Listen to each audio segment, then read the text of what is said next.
میں جانور سے پہلے جو آج ہم جانور بن چکے ہیں اس کے بارے میں کچھ عرض کرنا چاہوں گا کہ آج جو والدین کو ذلیل کیا جا رہا ہے اس سے بڑا جانور کوئی نہیں ہے۔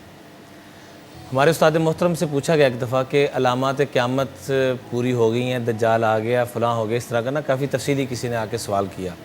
تمہارا بیٹا اس کو چھوڑ دو، یہ بتاؤ کہ اگر قیامت آ جائے تمہاری تیاری کیا ہے؟ من مات فقط قامت قیامہ، جو مر گیا اس کی قیامت تو شروع ہوگی، پتہ نہیں میں اگلا سانس لے سکوں یا نہ لے سکوں، یہ علامات میں پوری دیکھ سکوں۔ ایک الگ بحث ہے، اس کو ضرور کریں گے انشاءاللہ، آپ کی بات بڑی بجا ہے، علمی گفتگو ہے اور قرآن و حدیث کی روشنی میں یہ ہمیں علوم ملتے ہیں، ضرور کرنا چاہیے۔ لیکن میں یہ سمجھتا ہوں کہ اس سے بھی زیادہ ضروری یہ ہے ساحر بھائی، جس کی طرف آپ یکم رمضان سے نہیں، میں کئی سالوں سے دیکھ رہا ہوں کہ آپ ایک فکر کے ساتھ کہتے ہیں کہ ہمیں پتہ ہے ہم علم کیوں نہیں کرتے، عمل کیوں نہیں کرتے، پتہ ہے عمل کیوں نہیں کرتے۔ تو میں ہاتھ جوڑ کے درخواست کروں گا کہ اس انسان کی تباہی، قیامت کا مطلب یہ تباہی، اس انسان کی تباہی تو شروع ہو گئی